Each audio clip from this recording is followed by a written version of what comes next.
This is all wrong. I shouldn't be up here. I should be back in school on the other side of the ocean. Yet you all come to us young people for hope. How dare you! Boring. Boring. Boring. Okay, you got it. Don't tell us what we're going to feel. We're trying to solve a problem. Don't tell us what we're going to feel. I'm not telling you. Because you're in no position to dictate that. That's exactly what you're doing. You're in no position to dictate what we're going to feel.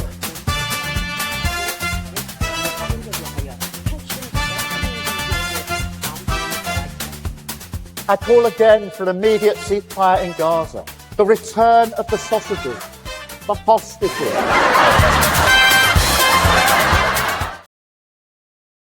Welcome, Lembit Opik here on Lembit Opik Live on Unprecedented TV. So glad you could join us, where we find the facts, kill the spin, and tell it like it is as best we can. Thank you for your subscription, which is free. If you subscribe to the YouTube channel, that's really great. It helps us, as many of you already have. Do please keep it coming, and do please feel free to repost. We're delighted when you share this broadcast with others. Today, I want to talk about two things. Briefly about the Home Secretary, Shabana Mahmood, who claims that she's got a plan to deal with essentially uncontrolled migration into this country. I have to say I was quite impressed by what I heard, which will probably make me unpopular with you because many of you think she's terrible. But I'll talk about that with my guest in a moment. And then the main event today. The United States, if you're watching this live, the United States has sent envoys to Ukraine against a backdrop when apparently there have been private talks between America and Russia to see if they can end the war in Ukraine. This has caused some consternation. Bleating voices from Europe say, oh, you can't do it without us. I think they can, actually. And the same goes for Zelensky. My view is that they're both pretty irrelevant, actually. The only two games in town are the Russian game and the American game. I think that Ukraine will have to do what it's told. But how much longer will the killing continue? Does Ukraine have to surrender? And what does this look like in the long term? All of these questions I will go through with my guests. My guest, Marcus Papadopoulos, Dr. Marcus Papadopoulos, in just a moment. But you can have your say as well. Do please go and give your comments if you can, if you want to. You'd be most welcome to do that. In the meantime, let me introduce my guest and see how he's doing. Marcus, good to see you. How are you doing? I'm very well, Lembit, and thank you as always for having me on your show. It's always a delight because candid talk is a fundamental tenet of democracy, in spite of what the British ruling elite and its useful idiots claim. It's very flattering of you to say that, but I always enjoy your company, and we'll have to get together before Christmas to have a one-on-one discussion. Maybe we should secretly film it, and then it'll go viral if people think that we didn't know it was being filmed. Big picture story here. Before we go into the main story, Shabana Mahmood, she did quite an interesting interview with the BBC. I actually used the F word on a breakfast program, which surprised me because I didn't think they were allowed to do that kind of thing. But leaving that aside, she seems to be taking a rather sterner view of migration. And she had an interesting argument. I think she's Muslim and I think she's Pakistani, but she said that she would have a better time of it, and the indigenous Pakistani community in the country would have a better time of it if migration was improved, because there'd be less rage. What do you make of her? Well, Lembit, let me be frank. As always, the monarchic British state has no intention whatsoever to tackle illegal immigration or to reform the immigration system, in spite of what its useful idiots claim.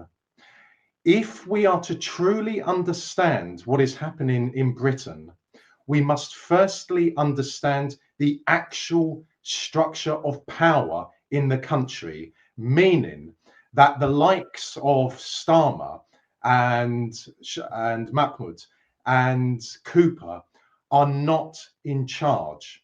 Secondly, once we have determined the actual structure of power in Britain, then we must determine the nature of the people who rule Britain. Only then will we be able to understand, to fully understand what the agenda of the monarchic British state is. And that is why I say there is no intention to stop illegal immigration or to stop legal immigration. No one in the cabinet, be it the Home Secretary or the Justice Secretary, determines policy.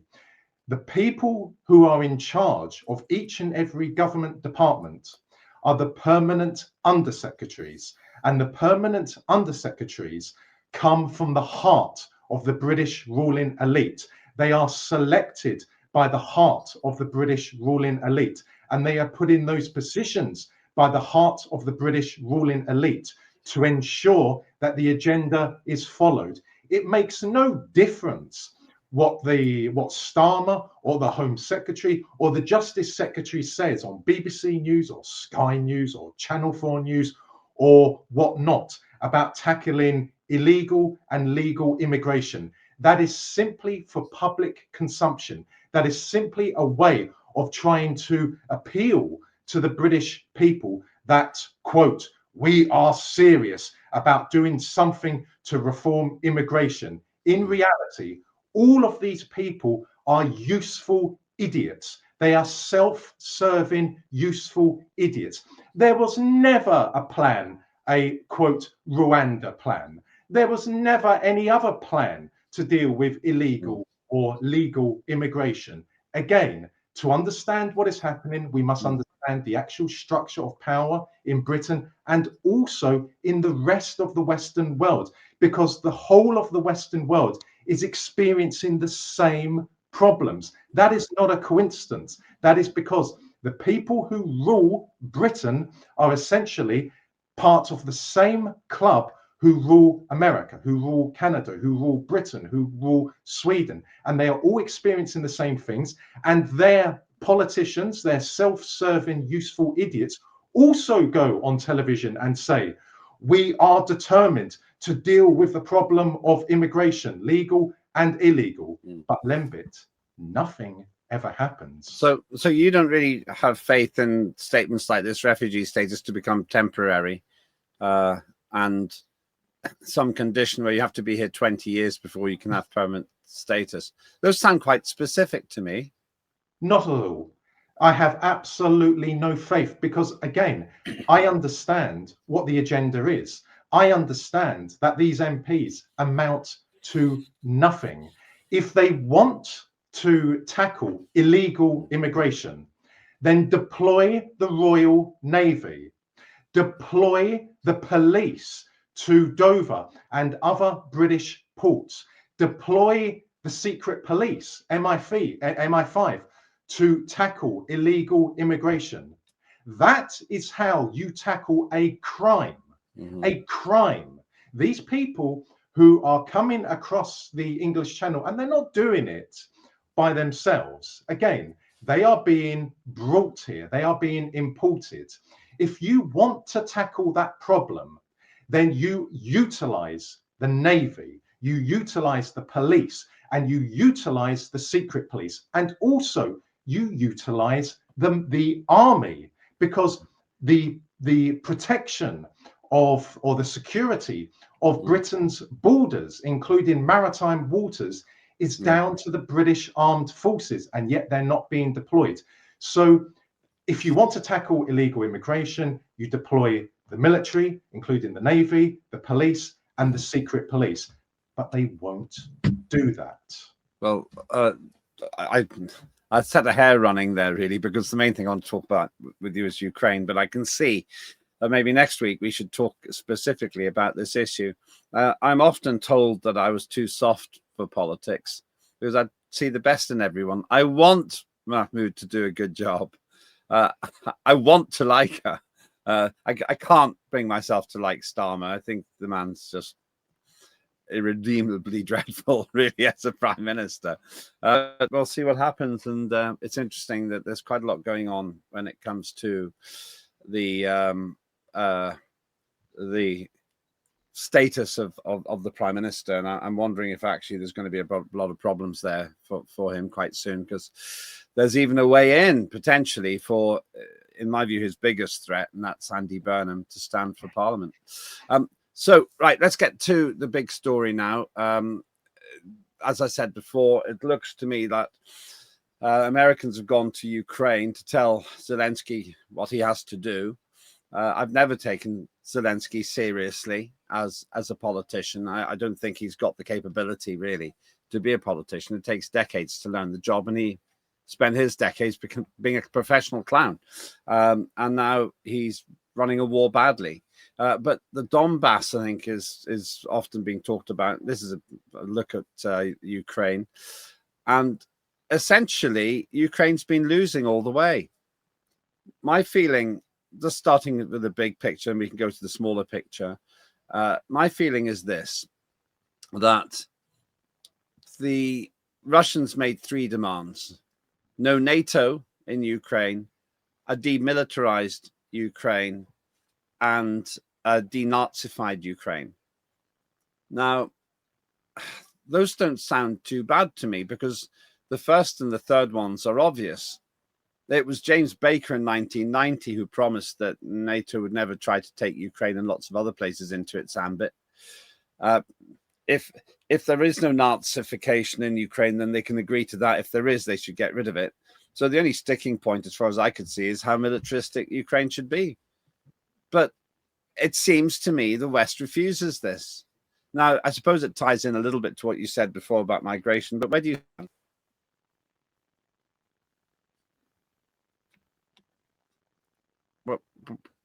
Where do you stand on this, Marcus? Well, first of all, yes, in 1990, the then US Secretary of State, James Baker, along with George Bush Sr., told Mikhail Gorbachev that in return for the Soviet Union consenting to the reunification of Germany, NATO would not move 1 inch eastwards beyond Germany's borders. Now, that is a documented, irrefutable fact, but alas, Gorbachev, being the idiot that he was, did not get the Western leaders, did not get NATO to put this assurance into writing. So it was simply an oral assurance. Fast forward to the present day. I have no idea as to whether these reports about the latest peace plan for Ukraine are credible. I am aware that the Daily Telegraph in the UK is leading on this story. I am also aware that the Daily Telegraph is as big an enemy to the British people as the Guardian is. The Daily Telegraph likes to refer to patriots and nationalists in Britain as far right. So no one should attach any importance to the Daily Telegraph. But let us just assume that there is a new peace plan on the table for Ukraine. Anyone who is familiar with Russia, Russian history, the Russian mindset, anyone who is familiar with the lands which comprise the Ukraine will tell you that under no circumstances will the Russian military campaign come to an end unless NATO puts into writing that Ukraine will never be admitted as a member, unless Ukraine is demilitarized, and unless Ukraine is denazified. Now, I say that the Kremlin will never consent to anything but those things. However, even if NATO was to put into writing that NATO would never admit Ukraine into its military bloc, you cannot trust one word which comes out of the mouths of the NATO leadership, which is essentially the Western ruling elite. Because in 5 years' time, in 10 years' time, they could renege on that agreement by saying, we have detected an aggressive policy emerging in the Kremlin, and therefore it is imperative that Ukraine is admitted as a member. So the sad reality, Lembit, is that the war will continue. The Russian military were deployed to Ukraine not only to ensure that Ukraine would never be admitted as a member of NATO, because in such a scenario, Russian national security would face, in my opinion, an unprecedented threat.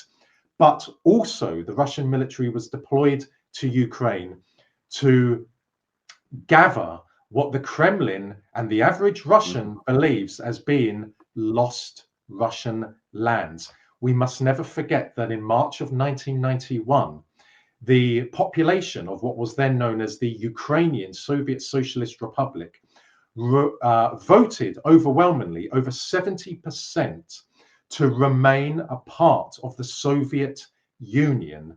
So that is something that Western mainstream media naturally will not talk about. Where NATO is popular is in Eastern Galicia, Lvov, Ternopil, and Ivano-Frankivsk, and also in Rivne and the other places that are right on the border with Poland. So again, I wish the war would come to an end, but now that the Russian military is in Ukraine, it will not cease. Let's talk about the actual status of the war in a moment. But one point I think that I can elucidate on, I have actually seen the memo in which James Baker is quoted as saying not 1 inch to the east, that there is a written memo of it. And I believe that to be quite salient, because the apologists for NATO expansionism pretend that it was never said. Everybody knows, anyone who studies it knows that there was a promise made to Mikhail Gorbachev, and perhaps you're right, it should have been formalized more. But by any measure of the spirit of the situation, it's quite clear that the West lied to the former Soviet Union.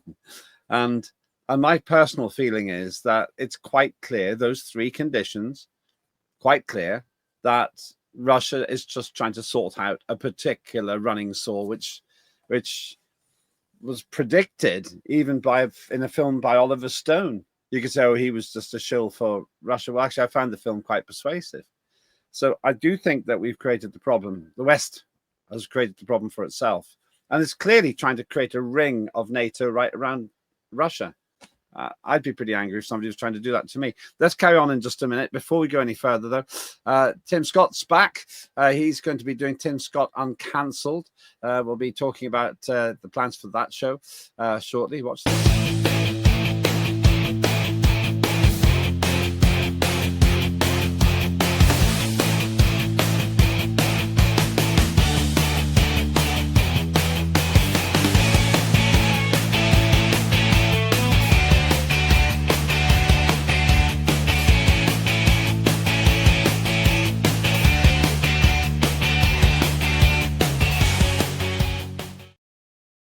So that's Tim Scott Uncancelled, back with all guns blazing, hopefully in a victorious fashion, showing you the stories that you may have missed in the mainstream media, the media which Marcus isn't too impressed with, nor am I. I often say, Marcus, we don't want to beat the mainstream media, we want to be the mainstream media, and that's a story for another time. Let's think about the war itself. It's really not going very well for Ukraine, as far as I can see. They're being pretty much flattened. I'm actually surprised that more civilians aren't being killed. There's been another strike. If you're watching this live, apparently 24 Ukrainians were killed. And this whole thing seems so brutal, Marcus. I cannot see why anyone thinks Ukraine, with its semi-pensioner army, can possibly defeat the might of one of the most powerful fighting forces and one of the most experienced fighting forces in the world, namely the Russian army. From a military point of view, whichever side you're on, no one can seriously believe Ukraine can win this, can they? Well, first of all, we have to understand that the Western ruling elites, the dark, malignant entities which rule the Western world, are psychopathic killers. They care nothing for the population of Ukraine. They care nothing for the population of the countries which they rule. Let us not forget that the monarchic British state provides £1 billion a month to illegal immigrants and foreign nationals, and yet couldn't care less about old age pensioners freezing to death. They couldn't care less about homeless veterans. They couldn't care less about children living in poverty. So that is the true nature of the monarchic British state and the Western ruling elite as a whole. When it comes to Ukraine, the reason why they are persisting with this war is simple. Yes, it is a money laundering exercise. The Western ruling elites are the biggest organized crime syndicate in the world. But there is another reason, and a more important reason. The Western ruling elites are very conscious that Russia is the only country in the world that can stand up to them, that can literally destroy them, because the Russian nuclear arsenal is the largest and the most formidable in the world. That is why, following the dissolution of the Soviet Union, plans were in place in Washington and in London to exploit Russia's weaknesses following the end of the Soviet Union to expand NATO up to the Russian border. Because a Russia which is isolated in Europe is a Russia which is weakened in Europe and weakened in the world as a whole. And if Ukraine was ever to be admitted to NATO, then Russian national security would be in serious peril. That is why they are persisting with this war, and they will continue to persist. They will fight to the last blood of each and every Ukrainian. And I believe if they had their own way, they would deploy women in Ukraine to the front line. Again, these are psychopathic killers. These are the same people who dropped depleted uranium on Serbia in 1999 when they were bombing Serbia in support of the so-called Kosovo Liberation Army, a terrorist organization, an organized crime syndicate that deals in, amongst other things, organ trafficking. So they will persist in the hope that they can somehow defeat the Russian military, but it is a fanciful hope, and they know that. And regardless of what the likes of John Healy has to say, the British Defence Secretary, he knows as much about military matters as I know about trade in Timbuktu in the 16th century. Again, he's a self-serving, useful idiot. So this war will continue. However, Lembit, it could end very soon. Why? Because there is a major manpower shortage in Ukraine. Well over 1 million Ukrainian men have died or have been seriously wounded. And many, many men in Ukraine are fleeing the country because they do not wish to be a part of this war. So it could be, Lembit, one day we wake up and the front line in Ukraine has collapsed and the Russians are advancing without any resistance.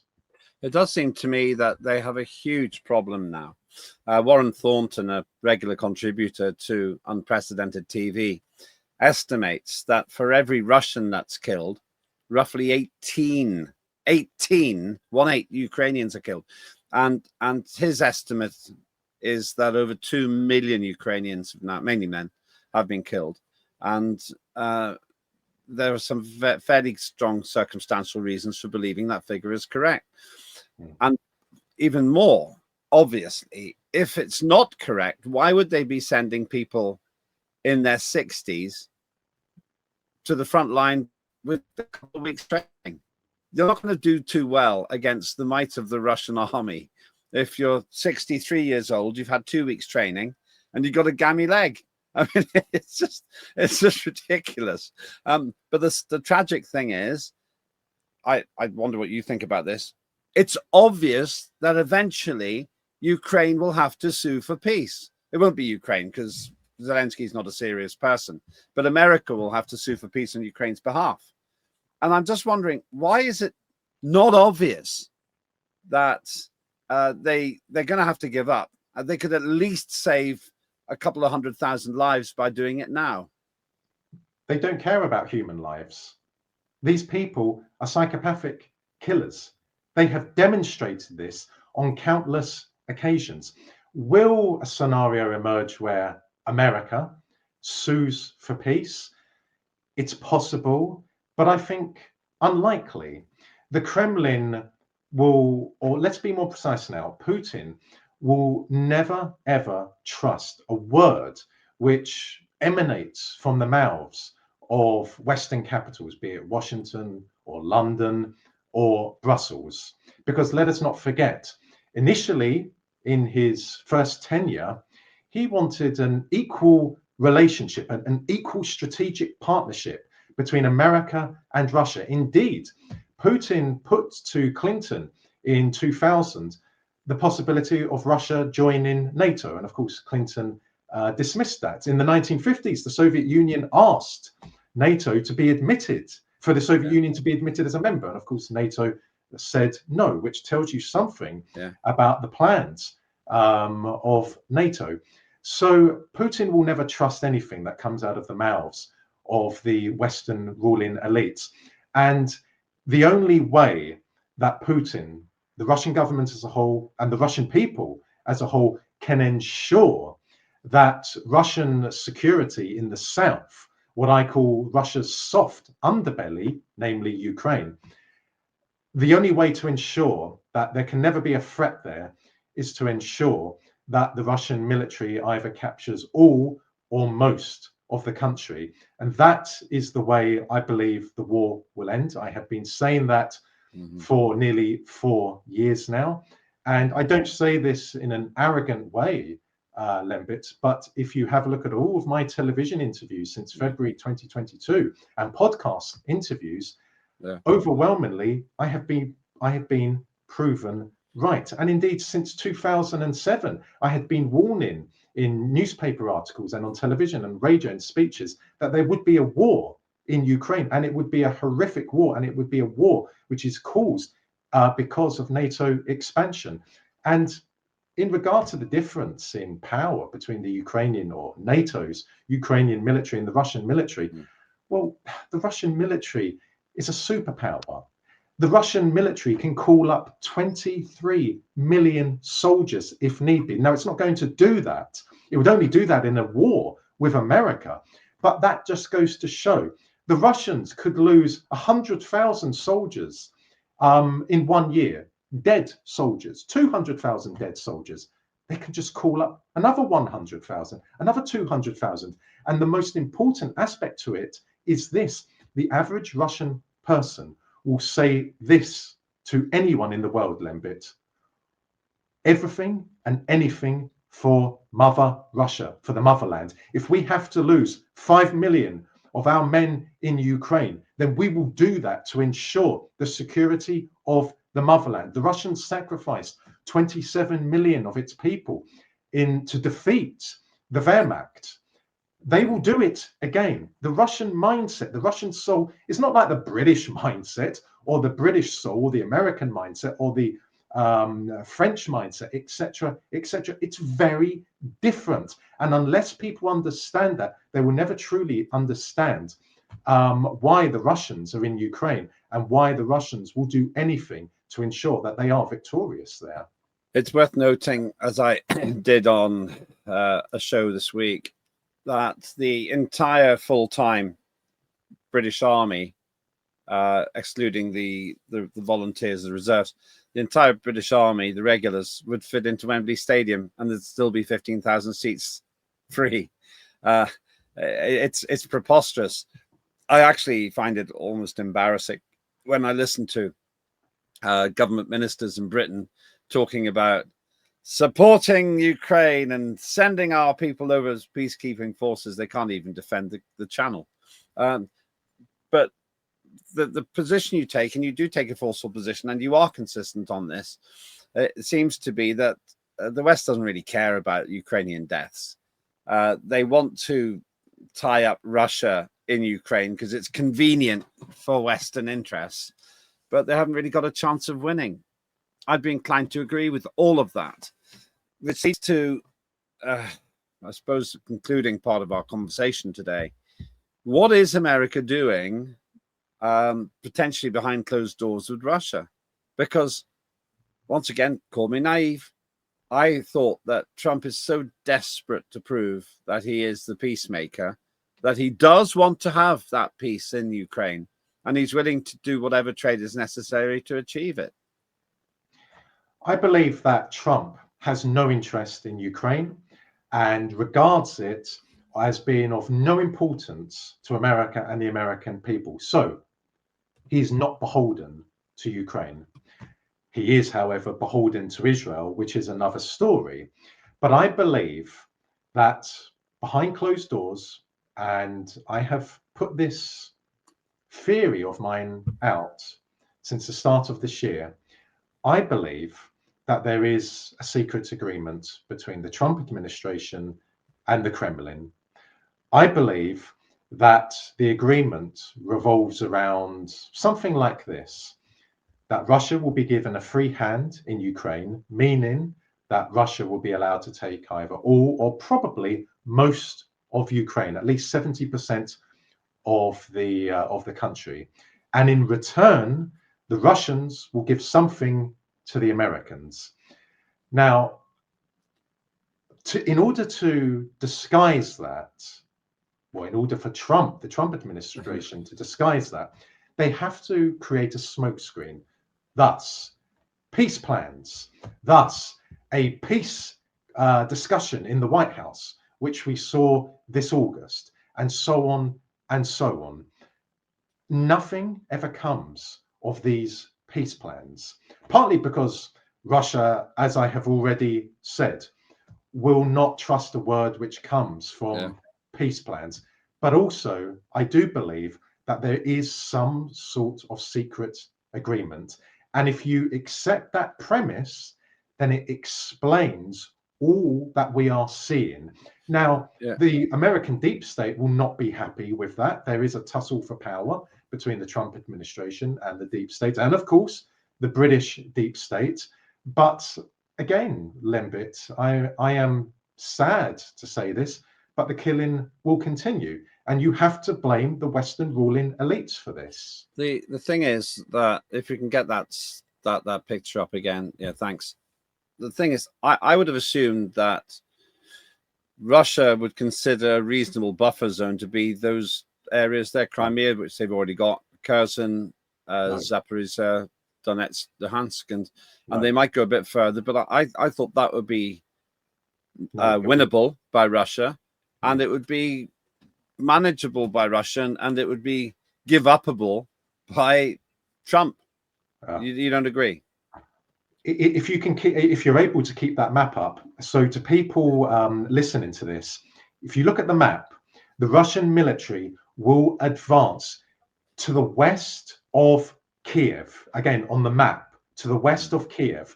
The Russian military will go as far as regions called Zhytomyr and Vinnytsia, which is to the west of Kiev on that map, and they will advance all the way down to Odessa. That would give the Russians control of approximately 70% of Ukraine. Under no circumstances would Russia sit back and say, yes, we're content with Lugansk, Donetsk, Zaporozhye, and Kherson. No, because if that was to happen, and if one day Ukraine was to be admitted into NATO, then NATO tactical aircraft operating, let's say, from Kharkov or Sumy, would be able to reach Moscow in something like 10 to 12 minutes. The rest of Ukraine would be littered with NATO soldiers and later NATO hardware and NATO strategic missiles. Odessa and Ochakov would become NATO ports. So no chance will the Kremlin accept what it has at the moment? No, it will go just beyond the westward point of Kiev on that map. And I will say this, Lembit, and I haven't said this before, I would bet my life on it. That's what the Russians will do. That's a pretty big statement. Don't want you to bet your life on it. It's possible that you're right, but we won't charge you a pound of flesh if you're wrong. It's an interesting position. It would explain why Russia's quite willing to continue the war, which they're clearly winning. There is absolutely no prospect whatever. I've said this many times before, and I'll say it again. No prospect whatever of Ukraine winning a military victory. It's impossible. And with the level of corruption that seems to be endemic to Ukraine and its military and everything else, it makes it even less likely.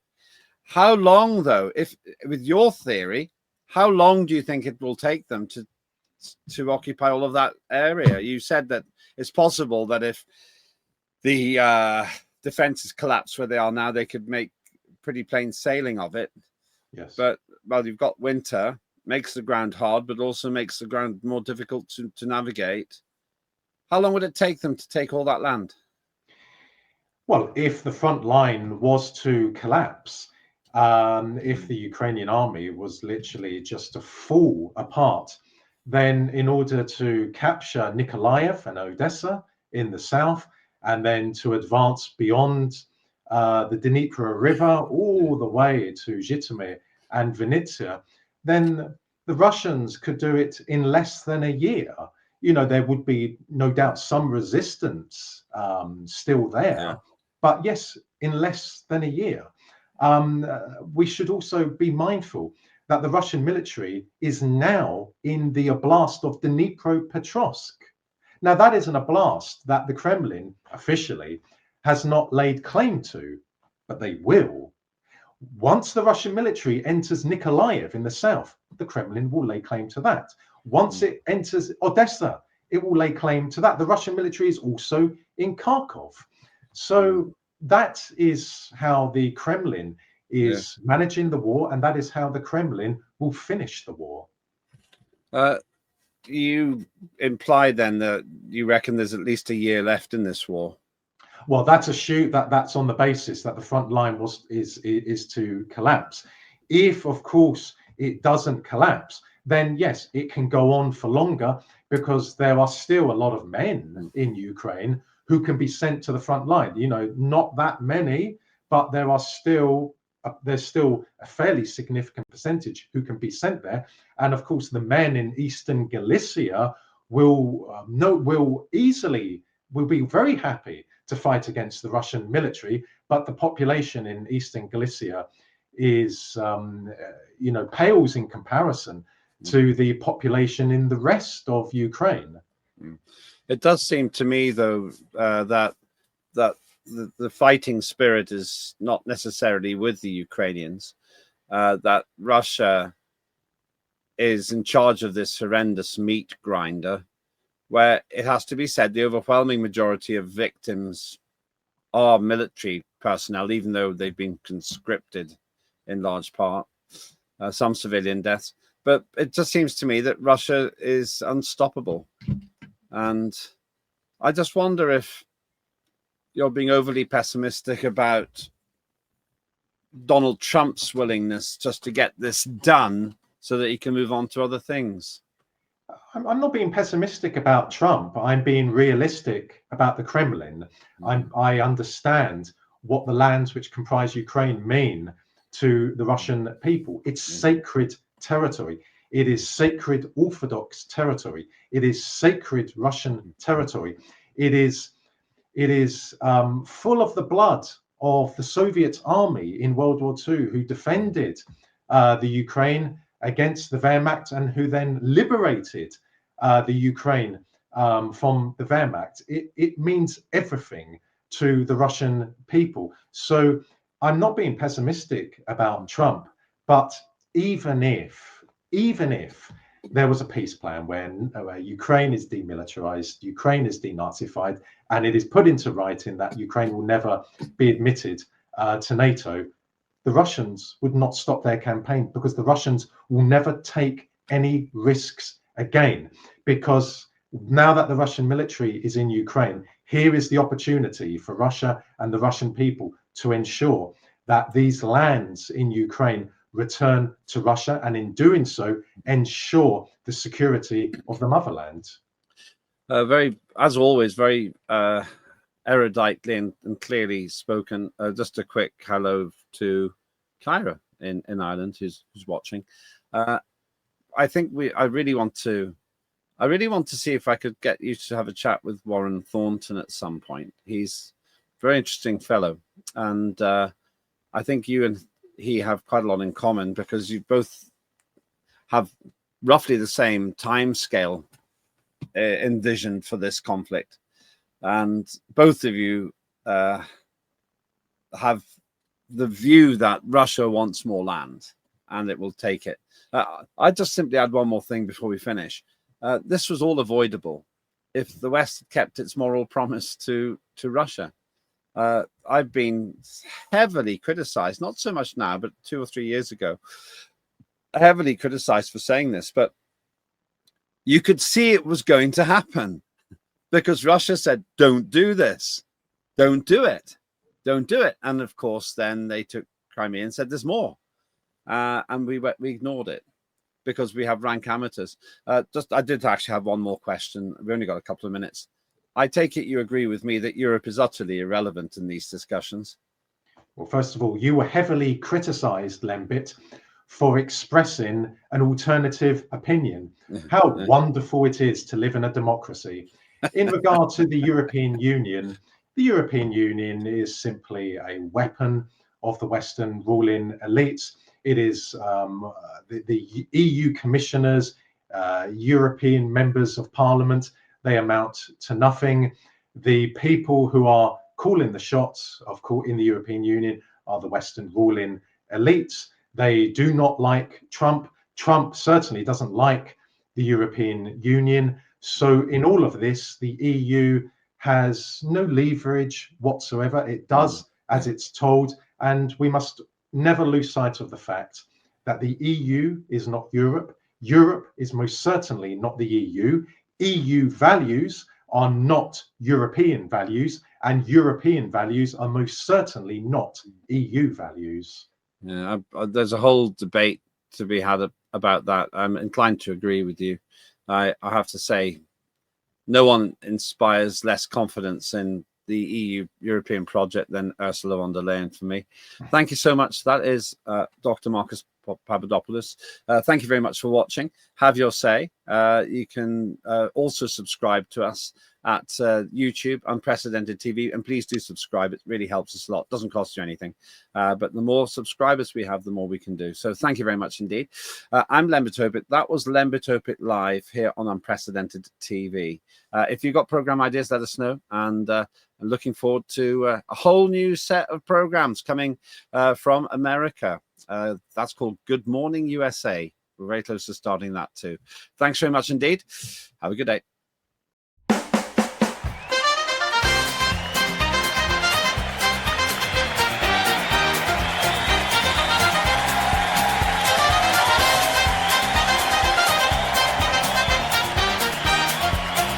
Immediate ceasefire in Gaza. The return of the sausages.